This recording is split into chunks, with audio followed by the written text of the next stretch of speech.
Welcome back to Lakshmi kitchen. ಇವತ್ತಿನ ಈ ವಿಡಿಯೋದಲ್ಲಿ ಚಿಕನ್ ಸುಕ್ಕ ಯಾವ ರೀತಿ ಮಾಡೋದು ಅಂತ ನೋಡೋಣ. ರಸಂ ಜೊತೆ ಇದನ್ನು ಸೈಡ್ ಡಿಶ್ ಆಗಿ ಇಟ್ಕೊಂಡು ತಿಂದರೆ ತುಂಬಾ ರುಚಿಯಾಗಿರುತ್ತೆ. ಹಾಗಿದ್ರೆ ಇದನ್ನು ಯಾವ ರೀತಿ ಮಾಡೋದು ಅಂತ ನೋಡೋಣ ಬನ್ನಿ. ಮೊದಲಿಗೆ ಒಂದು ಫ್ರೈಯಿಂಗ್ ಪ್ಯಾನ್ಗೆ ಒಂದು 4ರಿಂದ 5 ಬ್ಯಾಡಗಿ ಮೆಣಸಿನ್ಕಾಯಿನ ಹಾಕೋಬೇಕಾಗುತ್ತೆ.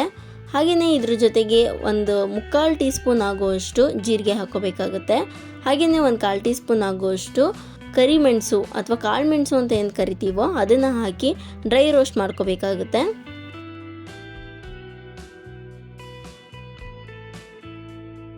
ನೋಡ್ತಿರ್ಬೋದು, ಈಗ ಇದಾಗಿದೆ. ಇದನ್ನು ಸ್ವಲ್ಪ ಹೊತ್ತು ಕೂಲಾಗಕ್ಕೆ ಬಿಡಬೇಕು.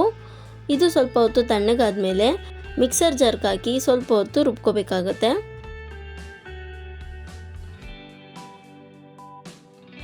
ನೋಡಿ, ನಾನು ಈ ರೀತಿಯಾಗಿ ಸ್ವಲ್ಪ ತರಿಯಾಗಿ ರುಬ್ಕೊಂಡಿದ್ದೀನಿ. ಇದಕ್ಕೇ ಈಗ ಒಂದು 1/4 ಕಪ್ ಆಗುವಷ್ಟು ತೆಂಗಿನಕಾಯಿನ ಹಾಕೋಬೇಕು. ಹಾಗೆಯೇ ಸ್ವಲ್ಪ ಶುಂಠಿ ಮತ್ತು ಬೆಳ್ಳುಳ್ಳಿನ ಹಾಕಿ ರುಬ್ಕೋಬೇಕಾಗುತ್ತೆ.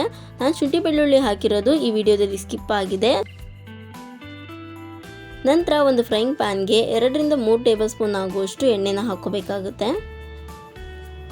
ಎಣ್ಣೆ ಬಿಸಿಯಾದ ನಂತರ ಒಂದು ಈರುಳ್ಳಿನ ಸಣ್ಣದಾಗಿ ಕಟ್ ಮಾಡ್ಕೊಂಡಿದ್ದೀನಿ. ಅದನ್ನು ಹಾಕಿ ಸ್ವಲ್ಪ ಹೊತ್ತು ಹಸಿ ವಾಸನೆ ಹೋಗೋವರೆಗೂ ಫ್ರೈ ಮಾಡ್ಕೋಬೇಕಾಗುತ್ತೆ.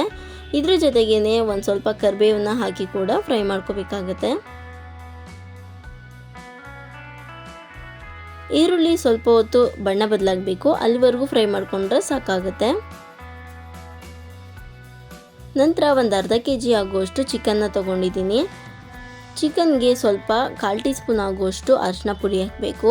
ಹಾಗೆಯೇ ಸ್ವಲ್ಪ ಉಪ್ಪನ್ನ ಹಾಕಬೇಕಾಗುತ್ತೆ. ಉಪ್ಪು ಹಾಕೋದ್ರಿಂದ ಚಿಕನಲ್ಲಿರುವಂತಹ ನೀರಿನ ಅಂಶ ಎಲ್ಲ ಹೊರಗಡೆ ಬರುತ್ತೆ.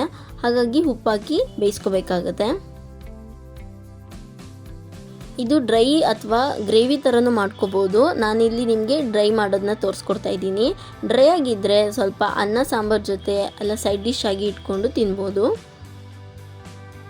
ಈಗ 1-2 ನಿಮಿಷ ಚಿಕನ್ನ ಬೇಯಿಸ್ಕೋಬೇಕಾಗುತ್ತೆ. ಪ್ಲೇಟ್ನ ಮುಚ್ಚಿ ಮಧ್ಯ ನೀವು ತಿರುಗಿಸ್ಕೊತಾ ಇರಬೇಕು, ಇಲ್ಲಾಂದರೆ ಚಿಕನ್ನು ತಳ ಹಿಡಿದ್ಬಿಡುತ್ತೆ.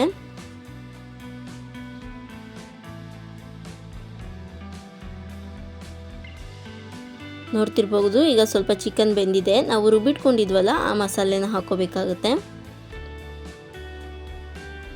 ಮಸಾಲೆನ ಹಾಕಿ ನಾವು ಖಾರಕ್ಕೆ ಏನೂ ಹಾಕಿರಲಿಲ್ಲ, ಹಾಗಾಗಿ 1 ಟೇಬಲ್ ಸ್ಪೂನ್ ಆಗುವಷ್ಟು ಅಚ್ಚ ಖಾರದ ಪುಡಿನ ಹಾಕೋತಾ ಇದ್ದೀನಿ. ಹಾಗೆಯೇ ರುಚಿಗೆ ತಕ್ಕಷ್ಟು ಉಪ್ಪನ್ನು ಹಾಕಿ ಚೆನ್ನಾಗಿ ಒಂದ್ಸಲ ಫ್ರೈ ಮಾಡ್ಕೋಬೇಕಾಗುತ್ತೆ.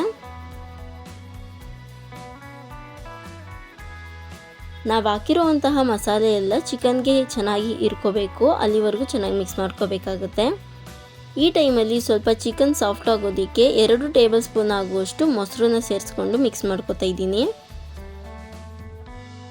ನಾವು ಹಾಕಿರುವಂತಹ ಮಸಾಲೆ ಎಲ್ಲ ಇನ್ನೂ ಚೆನ್ನಾಗಿ ಇರ್ಕೋಬೇಕು ಅಂದರೆ ಸ್ವಲ್ಪ ನೀರನ್ನ ಸೇರಿಸ್ಕೋಬೇಕಾಗತ್ತೆ. ನೋಡಿ, ನಾನಿಲ್ಲಿ ಸ್ವಲ್ಪ ನೀರನ್ನ ಸೇರಿಸ್ಕೊಂಡಿದ್ದೀನಿ.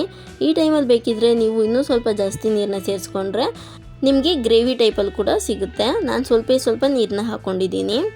ನೀರನ್ನ ಹಾಕ್ಕೊಂಡು ಮಿಕ್ಸ್ ಮಾಡ್ಕೊಂಡಿದ್ದೀನಿ. ನಂತರ ಸ್ವಲ್ಪ ನಿಂಬೆ ರಸನ ಹಾಕೋಬೇಕಾಗತ್ತೆ.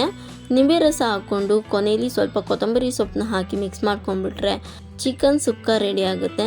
ತುಂಬಾ ಸಿಂಪಲ್, ಬೇಗ ಕೂಡ ಮಾಡ್ಕೊಬೋದು, ಹಾಗೆ ಸಖತ್ ಟೇಸ್ಟೇ ಆಗಿರುತ್ತೆ. ಸೊ ಈ ವಿಡಿಯೋ ನಿಮಗೆ ಇಷ್ಟ ಆಗಿದ್ದರೆ ಲೈಕ್ ಮಾಡಿ, ಶೇರ್ ಮಾಡಿ ಆ್ಯಂಡ್ ಕಮೆಂಟ್ ಮಾಡಿ. ಮತ್ತಷ್ಟು ರೆಸಿಪಿ ವಿಡಿಯೋಗಳಿಗೆ ನಮ್ಮ ಚಾನಲ್ನ ಸಬ್ಸ್ಕ್ರೈಬ್ ಮಾಡ್ಕೊಳ್ಳಿ. Thank you.